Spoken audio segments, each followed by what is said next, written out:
Welcome to Shareholders of a Better World, brought to you by TBLI Group. At TBLI Group, we have an established reputation as an organization dedicated to building the ecosystem of global sustainability and impact investing. We're doing this through educating, advising, and facilitating transactions in global sustainability and impact business, as well as capital solutions for private companies, family offices, and fund groups. For nearly 25 years, TBLI Group has created a vertically integrated ecosystem of education to action through TBLI conferences and TBLI consulting. More about our company can be found at tbligroup.com. This webinar is brought to you by TBLI Foundation, which hosts educational learning experiences dedicated to a better planet. Through the foundation, we build sustainable communities by sharing the people and the experiences making a difference to so many of our lives around the world. Our weekly podcasts bring impact thought leaders that are doing and not only chatting. Now let me introduce.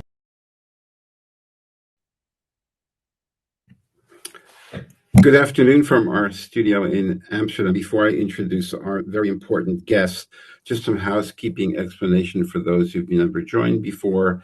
If you find something funny, brilliant, or just you want to clap, there are 3 emojis at the bottom, so you can use that and that will come up. We're still having some issues with our chat area, so if you have a burning question and you would like to pose that as well as join the panel, just press on the microphone next to your name. I will get a signal that you would like to grab the mic, and then I will take your questions.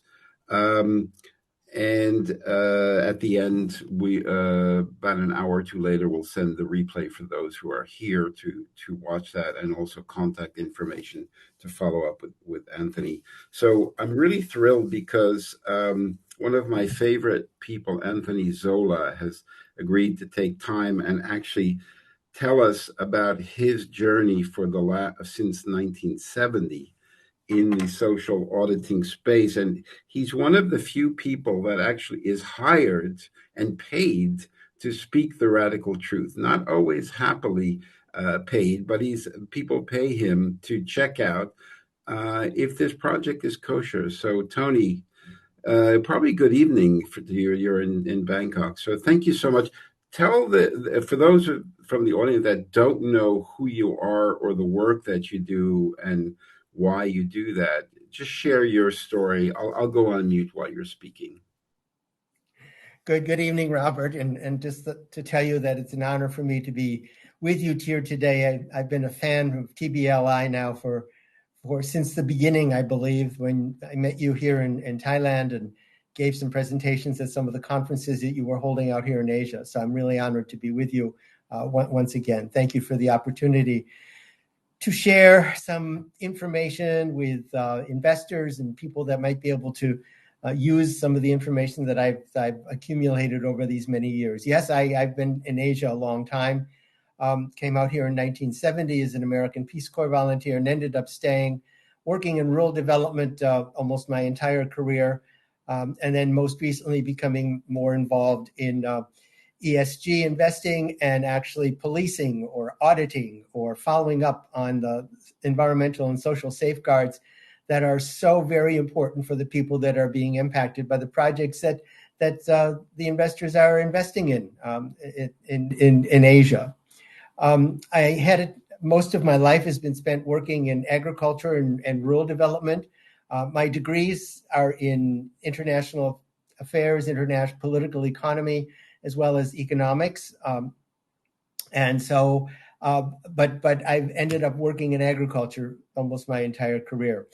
For a few years, for 6 years in total, I was working for one of the royal foundations here in Thailand, what is called the Mea Fa Luang Foundation, the foundation of the royal mother from the sky, who was the grandmother of the current king, King Rama X. Her Royal Highness was living in Switzerland on and off for many years. And when she wanted to come back to Thailand, the Thai government said, we want to give you a mountain to remind you of Switzerland.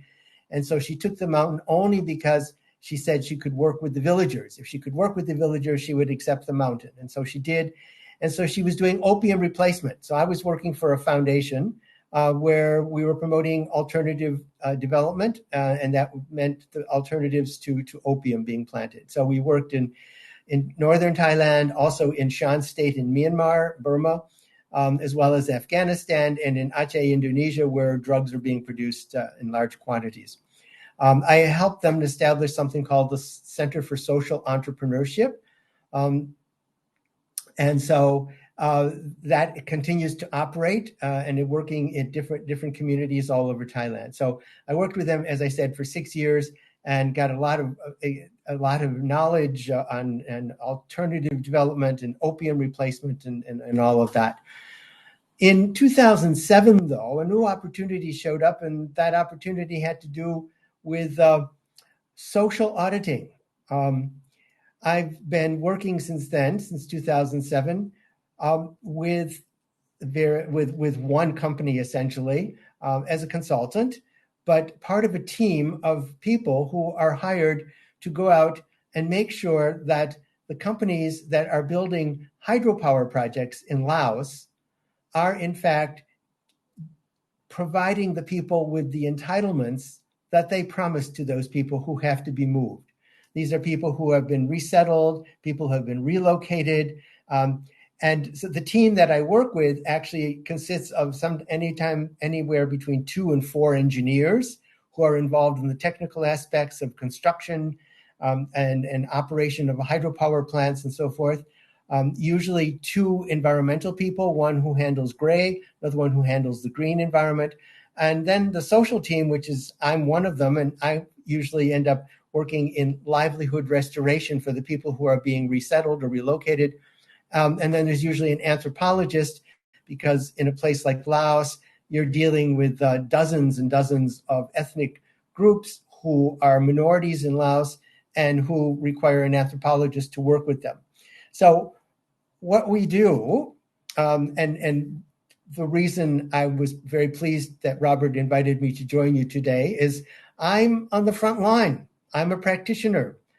We work as a team to actually enforce the environmental, that's the environment team, and the social safeguards that are legislated or put together by organizations like the Asian Development Bank, the World Bank, the International Finance Corporation, IFC, as well as many different other organizations. OECDF has a set of guidelines that they come out with. ASEAN, the Association of Southeast Asian Nations, has guidelines. Some of the international hydropower associations have their own.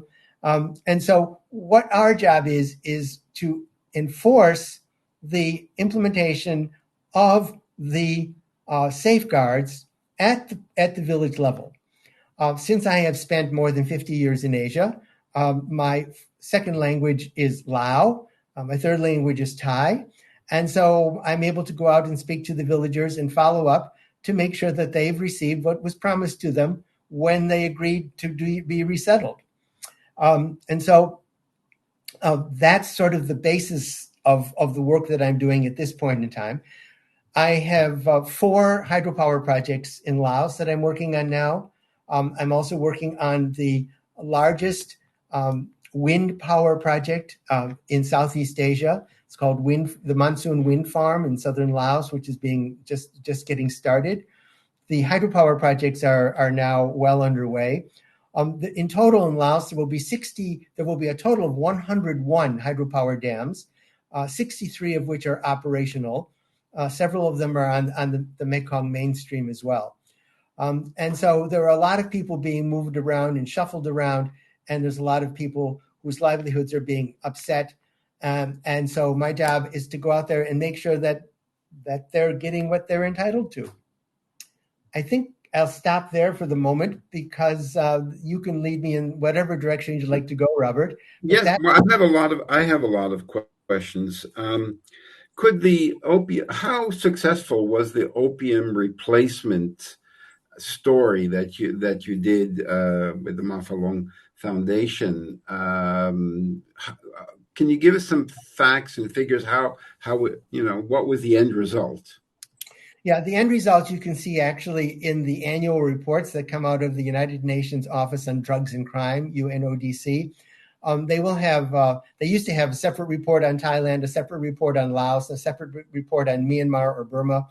And now they basically don't do a report on Thailand at all because organizations like the Me Falun Foundation have been very successful in eliminating opium almost completely in Thailand.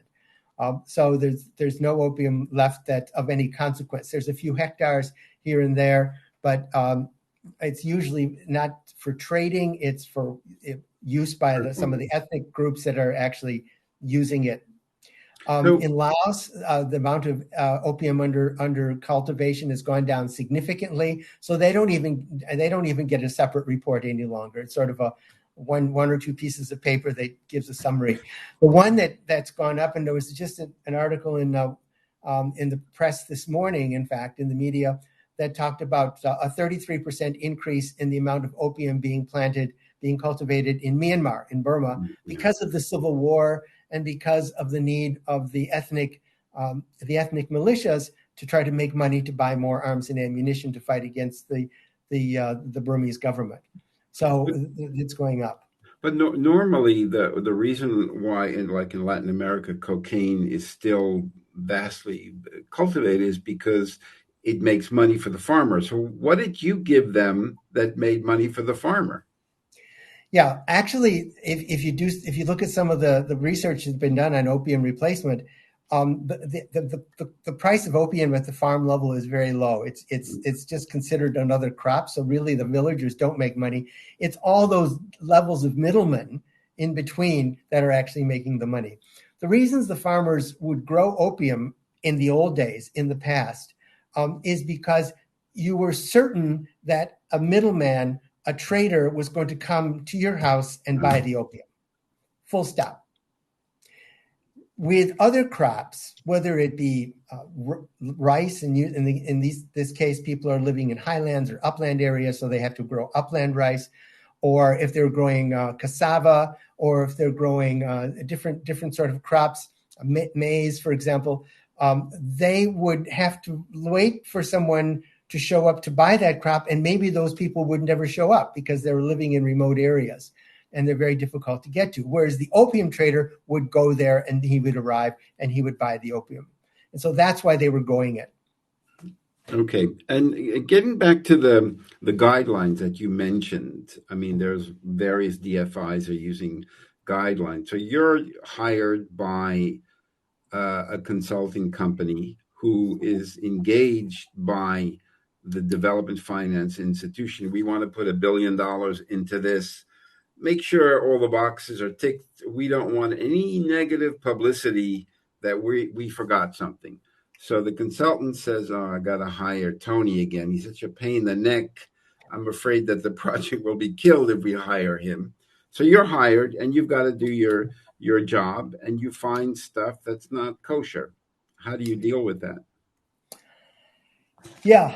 Well, we're actually, yeah, you're absolutely right. We are hired by the lenders. In other words, the big banks that are financing these $1 billion+ hydropower investments and renewable energy investments in a place like Laos. So we are actually there, and we work for the lenders. We report to the lenders. The lenders select the consultants that are going to come in and do all this work for them, to be there, what we call the LTA, the lenders technical advisors. So we're called the LTA team. And as I said, it's a team of people. I am just one person as part of a team. So when I go out to the village, I have my recipe book. I have the IFC performance standards. All right. I have the Asian Development Bank's safeguards policy from 2009. I have the World Bank's environmental and social framework.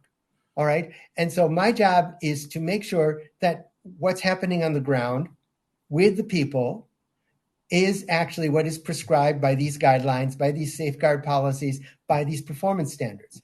And if the developer, the person who is the company that's receiving the money from the lenders is not doing it right, then it's my job to correct that person and make recommendations. We have something called a corrective action plan that I come up with after each visit. And on that corrective action plan, what I do is put down, here is the violation. These are the documents that it's violating. This is what the current status of this particular issue is. And here is my recommendations for mitigation. Okay. And have you ever done a survey or a research that says, I'm sorry, I can't sign off on this. You're going to have to kill the project? Every time I go out there, yes. No, because the developer just, his objective, I keep saying his, their objective is to save money. They have a budget.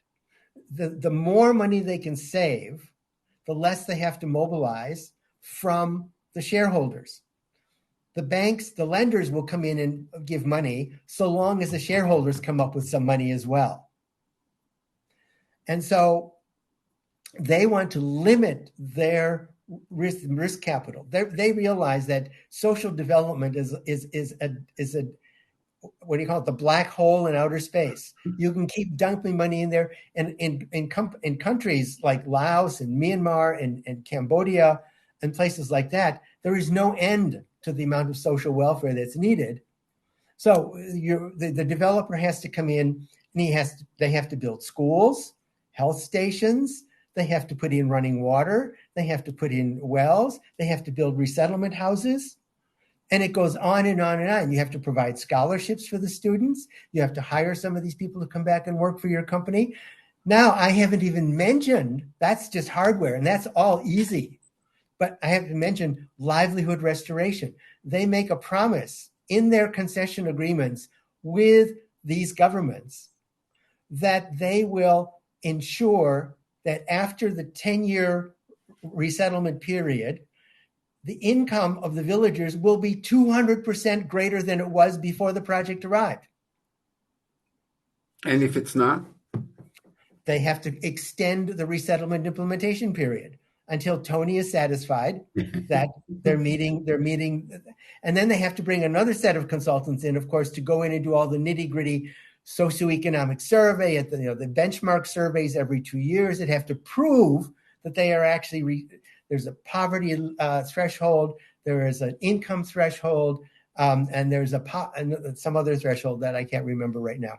But there's sort of thresholds that they have to meet. And if they don't meet them, and it means every single person who has been resettled, every single family, every single household that's been resettled has to pass the threshold. And they have to be given special attention if they don't pass the threshold.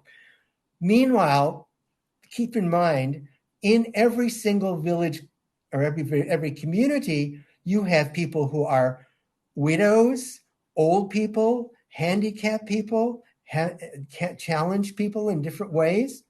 You have drug people who are on drugs. You have gangsters. You have all sorts of people who are living in each one of these resettlement villages because it's a community.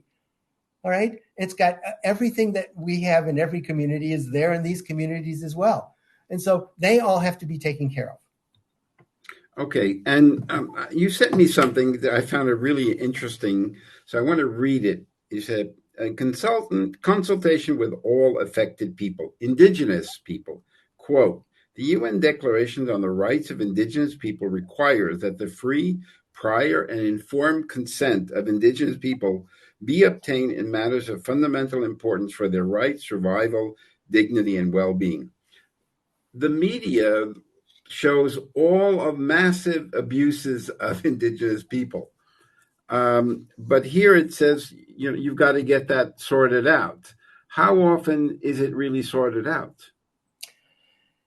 If the developer is going to borrow money or is borrowing money from the IFC, the International Finance Corporation, which is the private sector window for the World Bank, or borrowing from the Asian Development Bank, or from any Equator Bank, because we have this set of principles called the Equator Principles, Correct. And then the banks subscribe to them voluntarily.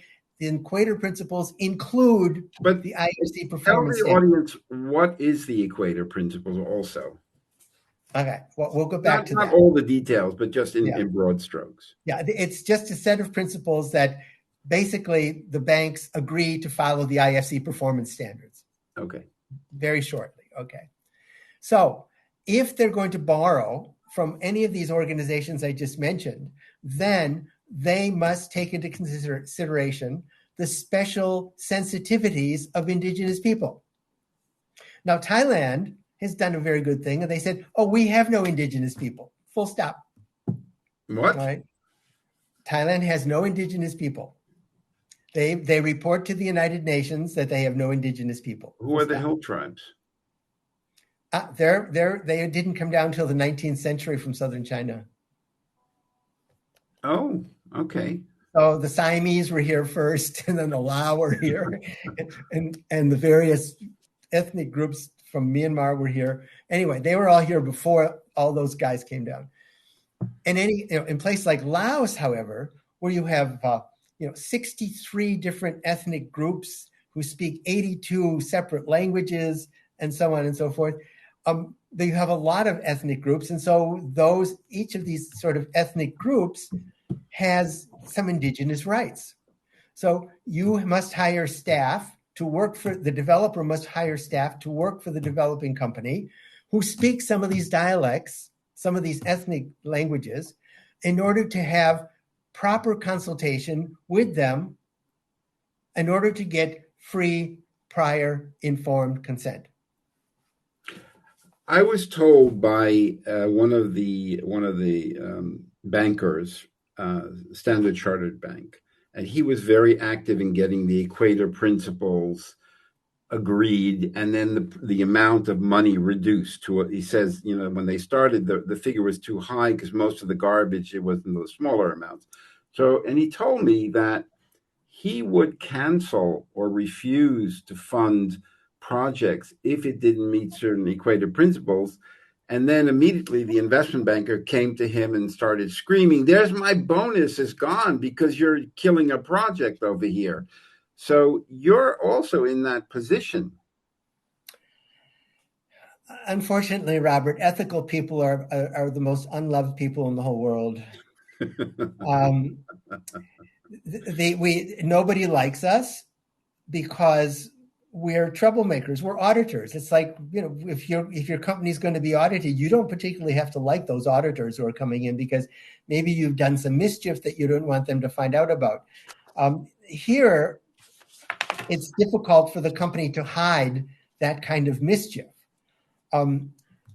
They really detest me because Lao is my second language. And when I go into the villages in Laos, where I mentioned earlier, they are putting up 101 hydropower dams in Laos. So there's a lot of How many developers. gigawatts is that? I have no idea. It's huge. 101 dams. That's crazy. 63 of them are operational. Laos calls itself the battery of Southeast Asia. All right. So most of it goes to Thailand. Almost all of it goes to Thailand. Vietnam now is going to get a little bit of it because their demand for electricity is going up. China's taking a little bit back to Yunnan into Guangxi provinces, but almost probably 70% of the electricity produced by Laos is going to Thailand. Another 20% it remains in Laos, and that leaves another 10% which is being sold someplace else. Thailand has a surplus now that they're actually selling to Singapore and to Malaysia through the ASEAN grid. Unbelievable. So walk me through this. You're hired, you go there and says, oh, this is no good. This is no good. How much time do you give yourself before you say, oh, there are too many no goods, so there's no point in continuing this social audit because it's such a mess. I can't. So I got to call the DFI and say, boy, you got a turkey on your hands and you got to clean this up or just can't forget it. Right. As I said, on each visit to each one of my hydropower projects, I come up with a corrective action plan. So I find the issues and I show where in the documentation that the company has already agreed to that they have to do something about it. And then I tell the current status of that issue. And then I make my mitigation recommendation. you label, you categorize that particular issue. So if it's an urgent issue, if it's a medium level issue, or if it's a low priority issue. So you prioritize, okay? The highest priority issues have to be addressed immediately. The middle level issues have to be addressed before my next visit. And the lower level issues, they can go along because they're not going. Nobody's life is at risk, and there's nothing that's going to collapse as a result of not having done something about it. But you've got to show some progress on it by the next time I get there. All right. So my visits initially are every 3 months. All right. Once they get into the operations, then we go twice a year. And that goes on for 2 years. And then finally, after about 7 or 8 years at each one of these projects, we go into one annual visits. But if a project has problems, like I had one project in southern Laos, which a dam broke, and people were killed. A lot of really evil things happened, and so we now have to go every 6 months rather than once a year because they've made a mess of things there. So the DFIs like you because you keep them out of trouble. The banks like you because you keep them out of trouble, but the project developer hates you. We help the banks protect their reputation. So the banks, the development banks particularly, and now when I say the banks, I mean, I'm talking about the big European banks, all right, as well as the bilateral government development banks, Propaco in France and sure. FMO in the Netherlands and DEG in Germany, for example, and many, many others. But also I'm talking mainly about the commercial investment banks. And they want to have their reputation protected. So we are doing them a favor. They decide which consultants to hire to do this work, but we are paid by the developer. He has to hire you. Precisely, because that's what the banks want. But we report to the banks. We do share our information with the developer, of course, because he's got to take the action to right the wrongs, to mitigate the issues that are outstanding. Okay. So, yeah, we're there, and nobody likes you. But the banks think always that you should be doing more because there's some very altruistic people, very strong and passionate people about human rights issues and environmental protection and so forth. So they always feel you should be doing more. Why aren't you out doing this? I've had many of the European banks shadow me on my visits to the villages. They follow you. They follow me around, yes. And they will go for, when I go up to one of these sites, I'm up there for at least a week. Sometimes I'm there for like 2 weeks, depending upon how many villages there are to visit. So they spend all this time with me up there. They're checking my performance, but they're also trying to figure out why isn't the client, the borrower, fixing the problem. So the banks don't like you because they think you should be more passionate and more aggressive about it. The developer hates you because you're there nosing around in their business and they don't want you to find out a whole lot of things. The villagers, you go out there and the villagers look at you as St. Nicholas, Santa Claus showing up and saying that they need this, they need that, and they need this. And I say, well, the company can provide some of this, and they have the responsibility of providing some, but actually this is a government responsibility. Well, everybody knows that the Cambodian, the Burmese, and the Lao governments don't have any money at all to spend on anything. And so they're using the developer as a social welfare agency to develop infrastructure and everything else. So the villagers don't get everything they want either. So they don't like you either. Basically nobody likes you. So you were saying that there were 63 dams in Laos built already in operation and another 50 coming on stream. And there's loads of, so what figure are we talking about in all of this social development that the government is not doing, but the banks are filling in? Yeah, actually at each one of these hydropower projects, I've worked on four big ones in Laos. One of them, they were supposed to have spent about $30 million. They end up spending about $50 million. Another one, they were supposed to spend about $20 million. They end up spending over $120 million. It just goes on and on. They always are, they underestimate what they're going to need for social issues. And social issues, now remember, I'm including not just health and education. I'm including like livelihood restoration, getting that person's livelihood and their income back up to where they were, at least to where they were beforehand. And now you've got to increase it to 200% up above that. But also infrastructure in terms of market access roads, irrigation systems, for example, water wells, for example, pumps. I mean, we're now into the 20th century. Nobody wants a hand pump anymore. They want all electric pump. And the ladies, of course, would like pipe water into their houses. That's just a given in places like Europe and North America. But in Southeast Asia, I mean, many places I work, they don't have sanitation. There's no toilets. And so that becomes a basic part of the infrastructure. So when and then sometimes it works and sometimes it doesn't work.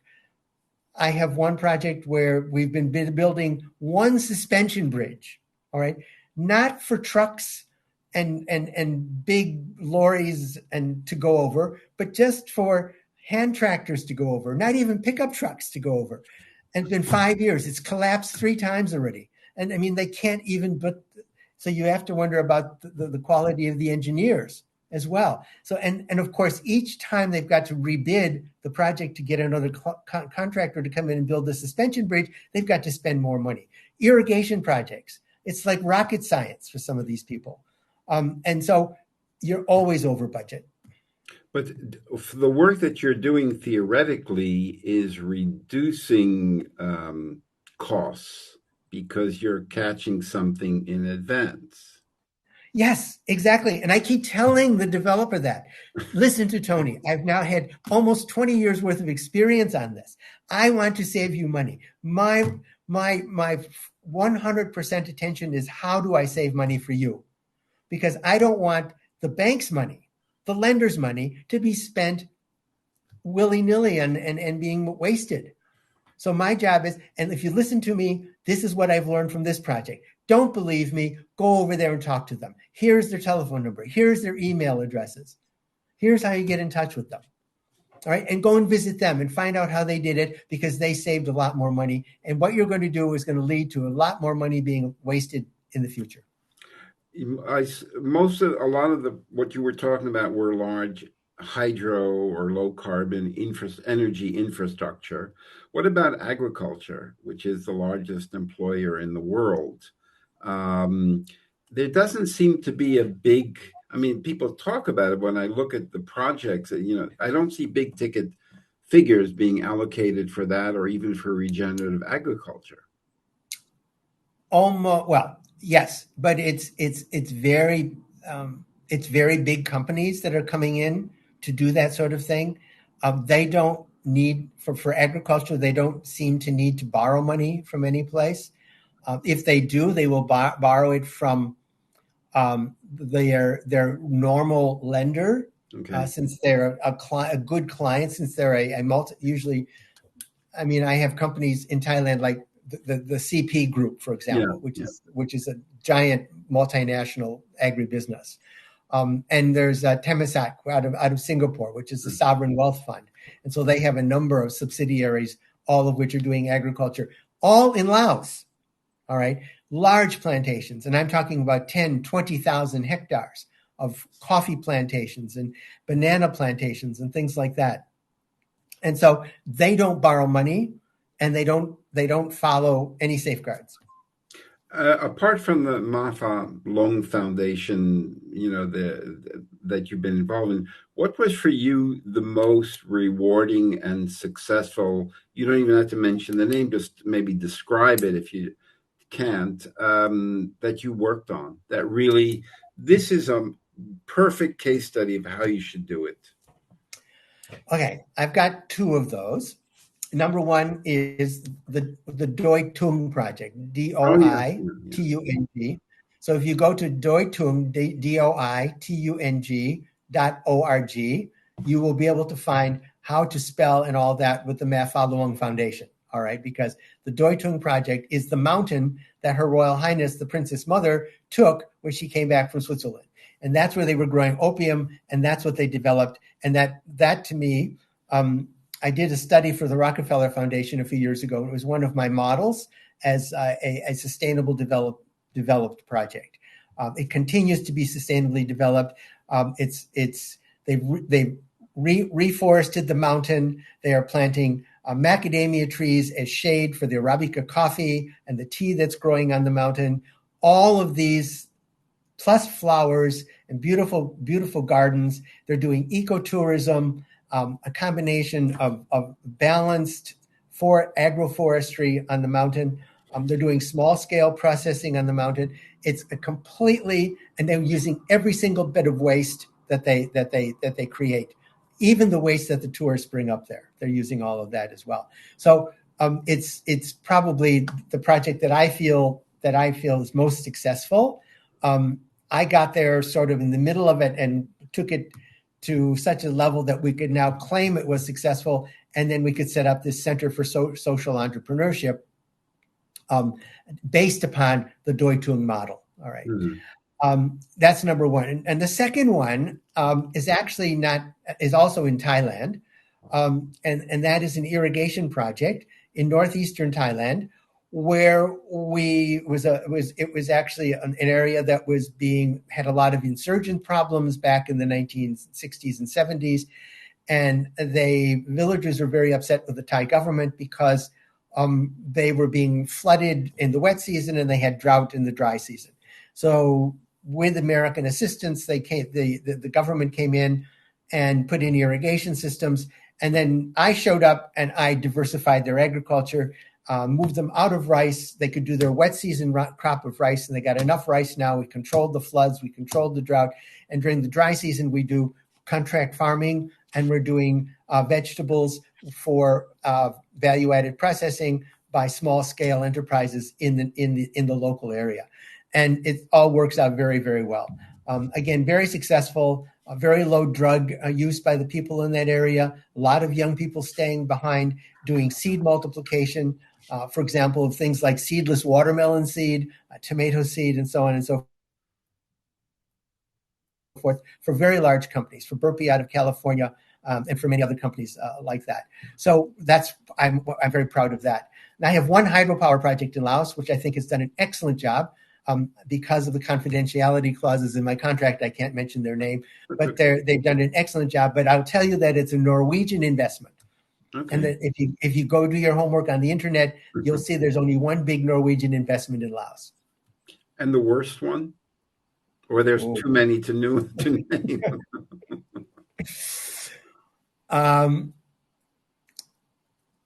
I'd rather not say. Okay.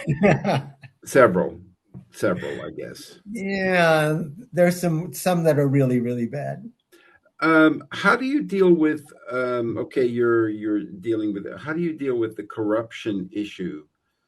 Because the governments are not, well funded, or they are funded, but it's not going toward the people. Is that part of your checklist? Because it probably can be prevalent in certain communities where people are not earning enough money, or the local people are not earning enough money. Does that come into play at all? Robert, if that's your question, whoever asked it's an excellent question. In my business, we leave out the G. We focus on the E and the S. Okay. And on the G, we leave to the local authorities. It's their country. This is how they run their country. Unfortunately, the developers have to put up with that level of governance. And and I don't have to be involved in governance until it actually begins to affect the lives of the people who have been resettled or relocated. All right. Okay. When bad governance comes in there, then I can bring this to the attention of the lenders. If the lenders are sufficiently dissatisfied with the implementation of the governance implementation, or if they're dissatisfied with anything else that the company, the developer, their client has not done, they can shut off the money. And this has happened on one of my projects. So basically what you're saying, if there's no DFI involved or Equator Principal Bank, you could have significant abuses, like Three Rivers Gorge Dam. Yes, you could have something like that. If the banks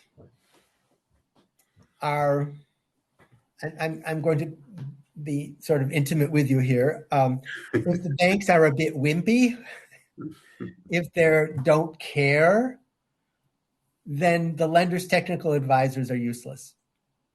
Because the hard work that we do in the field, and we work hard in the field, we've got 10, sometimes 12-hour days in the field, staying in rotty guest houses and eating horrible food and batting off mosquitoes and snakes and God only knows what else. And so we spend a lot of time up there in these places. And so if the banks don't care, if the lenders don't care, then our work is to naught. All right. So the banks have to be strong and they have to support their lenders' technical advisors. On some of the projects, they have been very strong, and they have then ended up shutting off the money. So I've had a couple of banks that a group of banks which said, all right, the next drawdown is $150 million, and we're not going to disperse that money until these certain issues have been settled. And two of those three issues were my issues. I remember when the financial crisis hit, particularly in Bangkok, there were lots of kind of ghost buildings that were, a skeleton building, but they ran out of money to finish it.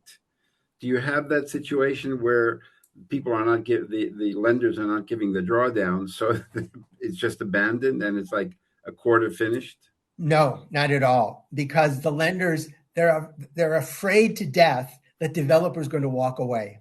Oh, because really? Then all of this mess, a half-finished dam, a half-full reservoir, canals, and hydropower lines and energy lines going in all different directions. All that now belongs to the banks, and the last thing that they want is to be stuck with assets like that. So they will bend over backwards and negotiate and work and compromise with the developer in order to make sure the developer does what they're supposed to do, all right, but it may not be perfect. Are you, I think somebody wants to pose a question, but let me just check Jen Lee, but let me see if she's willing to join us and ask a difficult question. Sometimes they get a little bit shy because their screen is added to ours. Let's see. Okay, well, I think she wants to still listen. So what do you think? Because you told me you're getting on in age and you don't want to keep doing this for the rest of your life. Do you think that the social auditing has improved, gotten better, it's getting worse, it's getting less important? If the developer is from Europe or North America, or a more advanced country in Asia, such as Singapore, Thailand, Japan, yes, definitely Japan, Korea, they will be concerned about environmental and social safeguards and those kind of issues. All right. Of course, now Big Brother is on the block.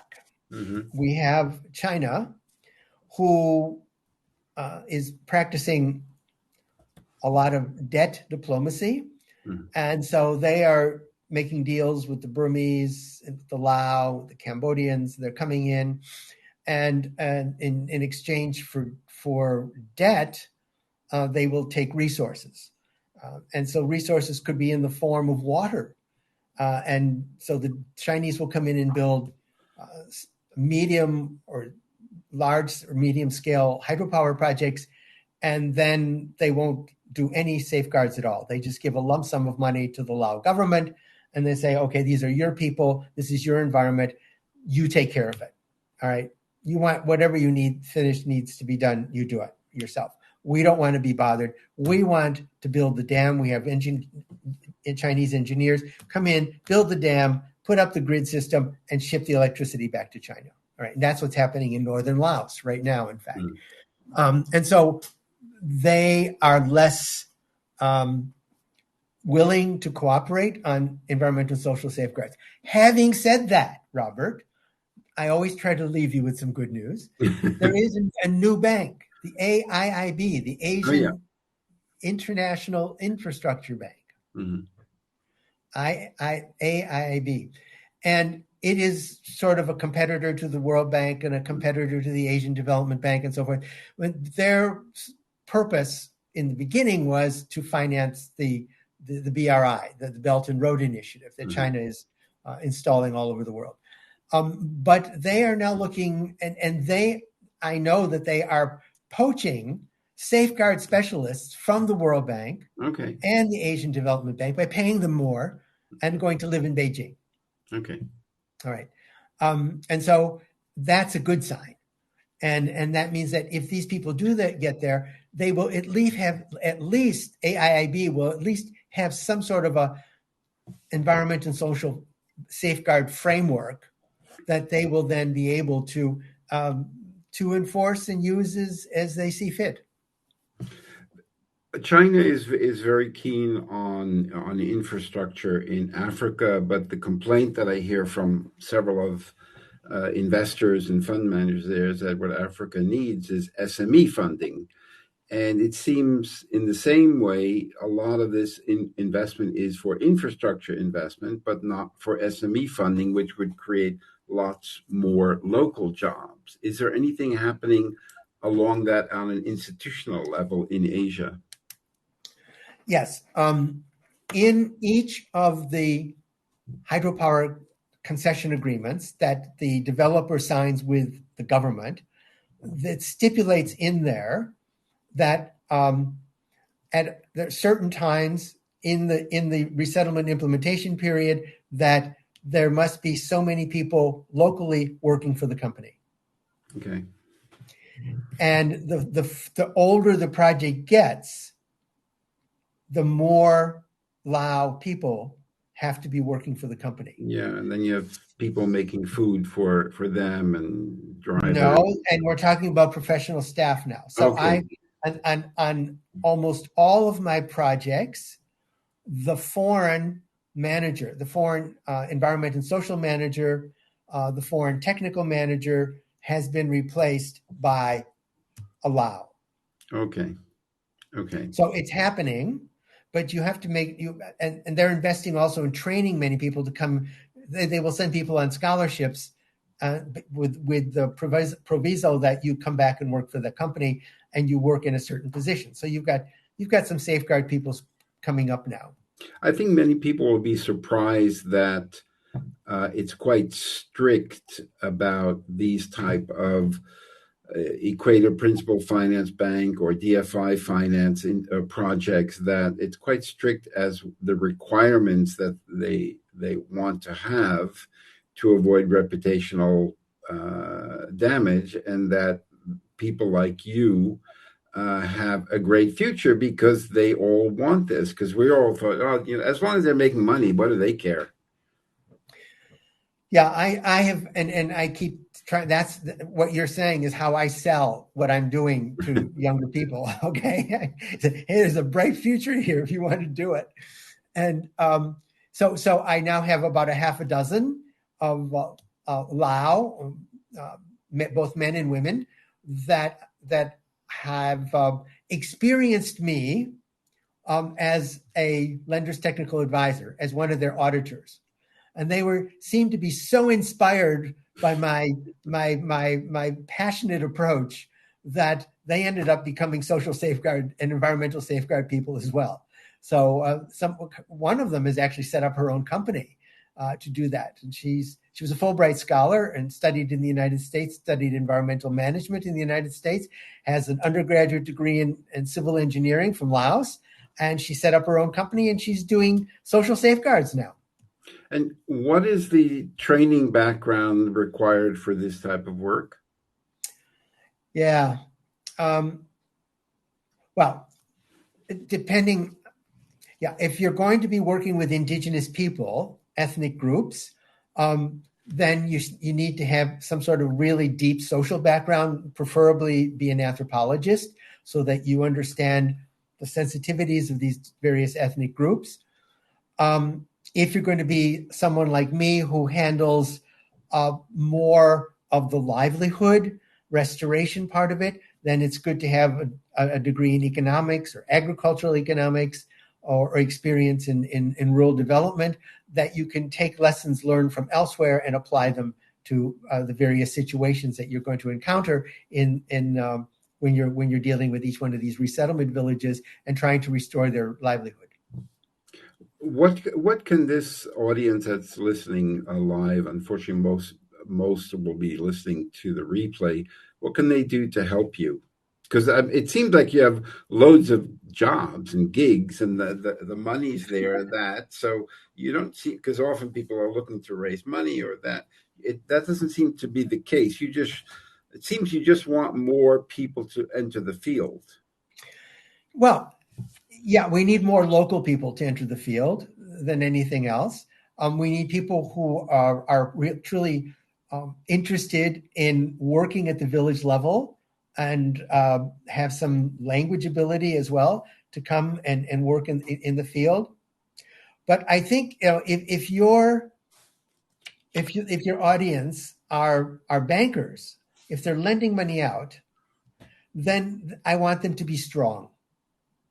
I want them to insist on third-party monitoring. No matter how sick a client is of having audits done, all right, which is called audit fatigue, no matter how sick they are of that sort of thing, don't give up. Not only are the lender's technical advisors there to protect your reputation, but they're there to really help people as well, because I know that my inputs on each one of these 4 hydropower projects has made a difference in the lives of literally hundreds of people. They've just come out with better outcomes than they would have had I not showed up. But these social auditing requirements, again, let's clarify that, are required if a DFI or an Equator bank is involved. If the project is funded by the local government or a corporate that's just using their own bank, that's not occurring, correct? Correct. And how do we get them to look at that also? In Thailand, in Indonesia. Because CP Group doesn't have a good reputation. Sorry? CP Group doesn't have a good reputation. I know, yes. They're financially very successful, but they don't have a good reputation. Yes, we know that, which is why the Thai banks are now Equator banks. Because under the Equator Principles, whatever stipulations, whatever performance standards you insist upon overseas, you must also insist that your domestic clients operate along those same principles. So they're funding their projects themselves, I guess, if they can't get. No, a CP. I mean, I'm not sure. I don't think they own a bank yet, but they could. I'm sure that their bankers are providing with any money that they want, because their CP Group is a sure thing. But I am also quite sure that bank also is not an Equator bank. Now, we have this unique sort of situation where the in the case of Thailand, and I'm sure it's elsewhere in Southeast Asia is somewhat similar, many of the Thai banks are now majority owned by other banks. Yeah. From Europe, Yeah, from yeah. the UK, from Japan. Mm. And those banks are Equator banks, which means that the Thai banks are now being required to act like Equator banks, even if they don't sign the Equator Principles. They're not signatories to they do have to act like Equator banks to satisfy their major shareholder. A kind of strange, one of the closing questions. Now that weed is legal in Thailand, I was shocked to see how many dispensaries there were in Bangkok. They're all over the place. Do you think that the hill tribes and the farmers on that mountain, that Mafalong, that they're going to get back to growing weed? No, not at all. They're making much too much money doing what they're doing now. They're selling flowers. The foundation buys everything back from the villagers, so they have no marketing problems. There's also Thailand has learned about the Thai young people have learned about the coffee culture, and so the demand for Arabica coffee is extremely high. So there's a lot of competition for that shade-grown coffee on top of Her Royal Highness's mountain. And so, yeah, there's the farmers wouldn't go back to growing opium at all. Because they're growing the coffee under macadamia nuts. And macadamia nuts, the price has gone astoundingly high. The price of coffee is very high as well. And it's all organic coffee. So there's no chemical fertilizers or sprays being used. Okay. We're coming to the end. I just want to take one group selfie before we shift into a short virtual networking. If you send me any information that you want to share, whether it's a report or your email or your LinkedIn page or your website, I'll make sure that everybody who signed up. Oh, wait, Jen does want the mic. Okay. So she does want to ask a question. All right.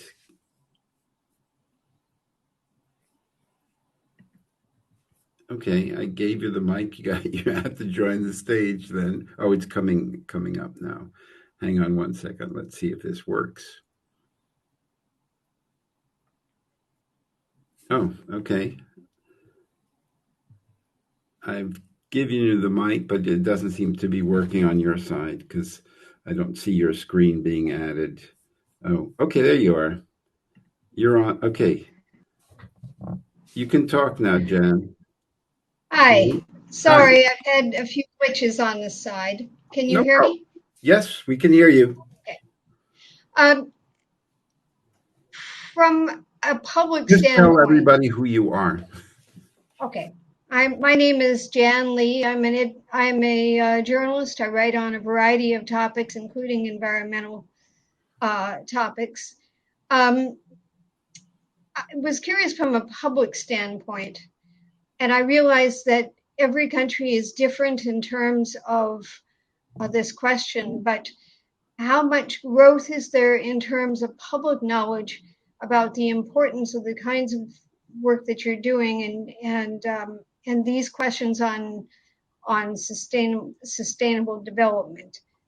The second part of that question is that forcing more discussion perhaps with governments that provide more support for the type of work you're doing? Are there examples of countries where that's increasing? Yeah, on the first question, Jan, there's almost no knowledge among the people of places like Laos or Myanmar or Cambodia about the type of work that I'm doing at all. The general public knows absolutely nothing about it, except the only people that know anything about it is the people that are actually impacted, and that's the people that are being resettled and relocated. All right, and then there are probably some government officials in the districts and the provinces where I'm working that understand this. All right, so that's the answer to that question. And the second question was, what about the governments? In Thailand, the Thai Bankers Association has actually come up with some guidelines on how banks should handle environmental and social issues with their clients. And so there are a set of guidelines by the Thai Bankers Association. In Laos, the Lao government only knows about environmental and social safeguards because they are obligated by their lenders to know about them. So they just assume that someone's eventually going to come and do them, but they don't have anything to do with it. They have to assign counterpart staff to people like me, for example. They have to. So when I go out to the village, I am always accompanied by somebody from the government. Most of the time, it's just to keep an eye on Tony. But I'm embedded with the Lao government. I've been working with the Lao government since 1990, and so they know all about me, and they know that they know exactly what I do. And they're in the village, and I speak publicly to the villagers. And so, but the government itself in Laos, there is a cadre of people who has now knowledge of environmental and social safeguards, but if there's no funding forthcoming for them to do anything about it, then they won't do anything about it. I see. Thank you. Thank you. Thank you, Jen. For the back and forth there. Appreciate it. So, okay, there we go. Tony, thank you so much for doing this. Just let me take a quick selfie to prove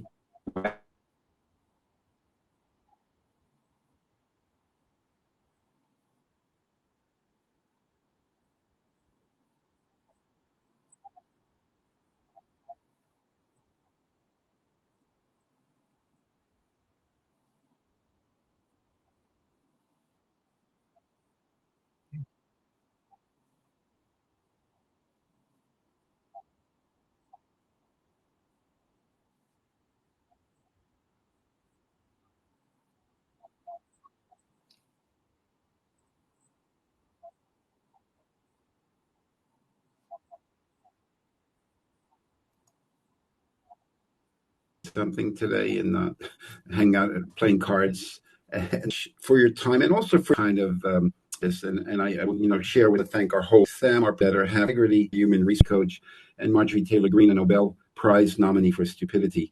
Thank you all very, very much. If you want your photo added, just wave to the camera and I'll add it there. Otherwise, we'll go right into the networking. And thank you again, Tony, for all of the great work that you're doing. I appreciate it. And the replay will be ready probably an hour or so later. Stay well. You too. Bye-bye. Bye.